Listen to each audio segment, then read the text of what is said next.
Dear friends of Grey Rhino, I'm very happy to be seeing y'all once again.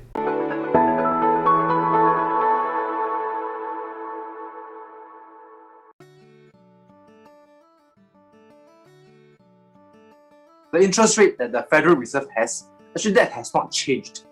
What has changed is like the 10 years US Treasury yield, which is a very important figure people look at. Okay, and that caters in market's expectation. Okay, so if you look at the bottom, in August last year, the 10 years US 10 years Treasury was at 0.5% per annum. Okay, at the start of this year, it's about 0.9, and then now it's at 1.7. Okay, so of course 1.7, well, if you look at it on absolute basis, it's not high, but if you look at the increase from 0.5 to 1.7, it's been quite a big increase. And of course, the reason of that is people are actually pricing in inflation. And that's going to happen when the vaccine is found. Yeah. So when the lockdown is over, yeah, we'll probably see a higher inflation. In fact, I say there's already starting to have some build up of that. Yeah, like commodity prices has been rising. Okay, so so I think with the view of inflation going to creep up, interest rate has risen first. Yeah, even though the Federal Reserve has kept it steady at near to zero. And in the latest Federal Reserve meeting, the Federal Reserve said that they're likely to keep it at this level through 2023. And one reason of that is they keep mentioning that this expected increase in inflation is transitory. Yeah, this means it's going to come up when this, I would say, lockdown is over. Yeah, and then because of some supply and demand imbalances, after that, you'll come down after this period. Yeah, so it's transitory. In fact, the bond yield also showed that. Yeah, because if you look at the break-even curve, yeah, the 10 years is in fact lower than the 5 years. Yeah, which in fact the expectation is also that bond yield is going to climb up and then come down again. I share the same view. Yeah, because I say generally the kind of environments we are in, the broad environment is firstly low fertility, for the wealthy nation. So I think as population comes down, it's very hard for economic growth and hence inflation. And secondly, I would say technology advancement itself is actually a deflationary force. Yeah, because you can see in our everyday life, in fact, it gets cheaper and cheaper, to be producing things and consuming things. So I do share the view is transitory. Of course, the risk come if it's not. Okay, at the moment, I still think it is. So now to the question, what is the effect on the asset market? Okay, so I address to your specific question first, which is structural growth companies. Yes. Okay, so if you look at it, stocks, there are different kinds. If you look at the cyclical stocks, in fact, they have done pretty well because they are the kind of stocks that will actually be benefiting when the economy grows. Yeah, so that's been done very well, including like mining companies, the banks. Okay, yeah.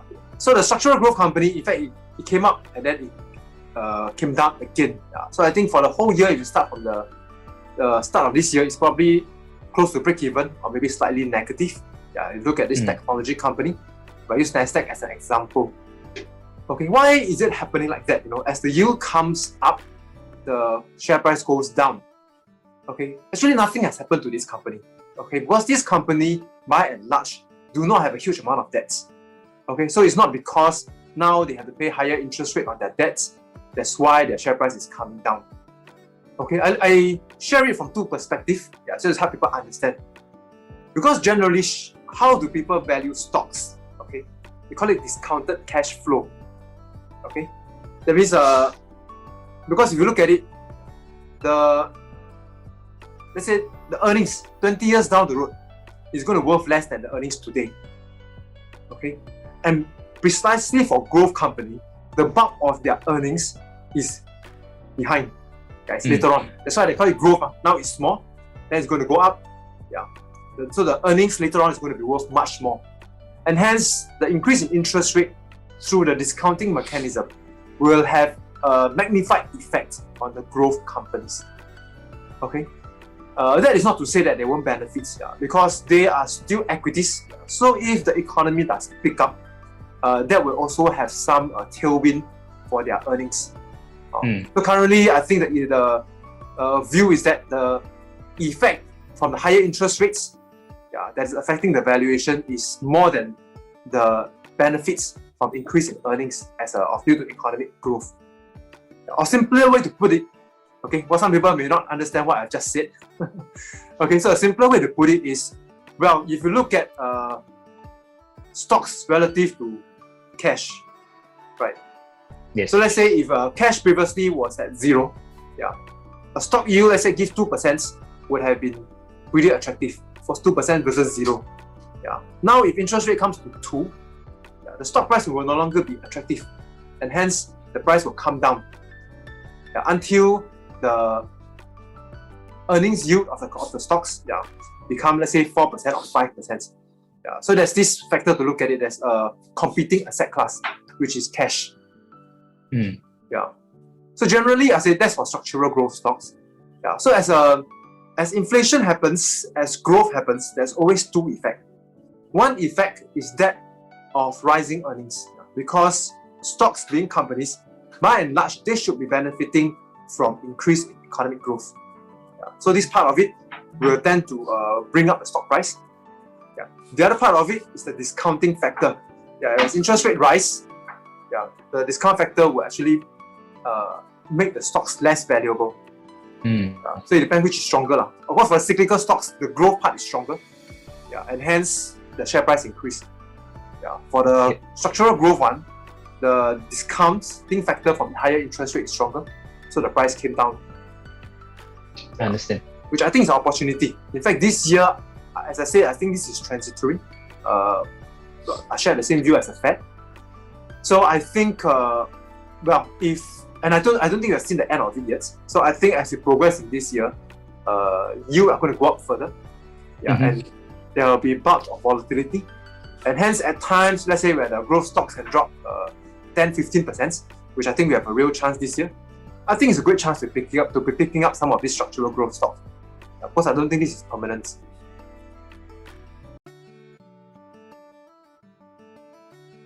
I tend to be, I will usually have a view, but I will also hedge my view. That means I wouldn't position my portfolio based solely on my view. Because I think, as shown time again, views could be wrong, or it could be not pan out exactly like what I've shared. So I think how I will position now is really, I won't get out of growth stocks altogether. Because what if that correction don't happen? So I really don't want to miss these stocks. But I don't think I will add on. That means from last year, let's say if I got 20% in these growth stocks and I'm happy at this level, I'm not going to add until there's a significant correction. Okay, so as at the start of this year, I've already positioned some in the cyclical stocks, like the banks, largely the banks. Okay, is it too late to buy? Well, of course, we've missed the jump up, which is actually from last year November. I think it might not be too late. So I think it could still, if you like, you could still have some of these stocks. It might not just be the cyclical. It might even be the defensive, because some of these defensive stocks, even some of the REITs, they are still below the pre-crisis level. And with this vaccination, I think it's likely that we're going to go back to the pre-crisis level. So I think some of these defensive stocks, which are still at a good value, and some of these cyclical stocks is something I'm adding this year, or at the start of this year. So I will keep my growth stocks, add some cyclical and I would say good value defensive stocks. At the same time, I want to keep my cash. Because I think to have sufficient cash will be an opportunity when these growth stocks were to be have a pullback. I want to be having some cash to be buying them. Of course, so it depends what is your position, right? So if I start, if I start this year, if I currently have 100% growth stocks, I think I will probably reduce that to keep some cash.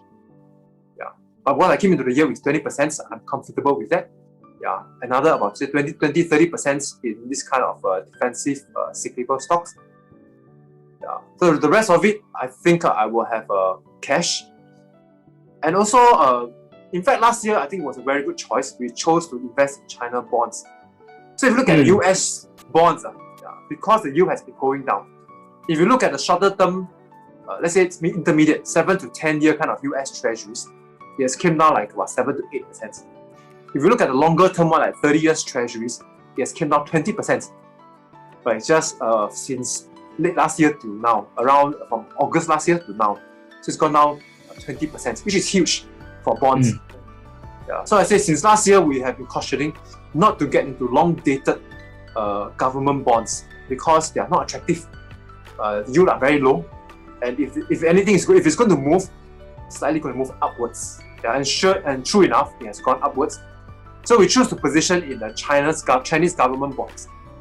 And because of that, yeah, so since last year, it's still up about 3-4%. Yeah, that's why I call this a wise diversification. Yeah, so I say we don't anyhow diversify into just because we don't know what's going on. Yeah, we should know what's going on, but yet still diversify. And that's what I meant. Yeah, I know what's going on, and I will still choose to have some growth stocks, some cyclical stocks, some defensive stocks, some bonds, and some gold. Yeah, but I will choose the right kind of bonds, the right kind of stocks, yeah, and still keep some cash. That's called, I say, wise diversification versus ignorant diversification.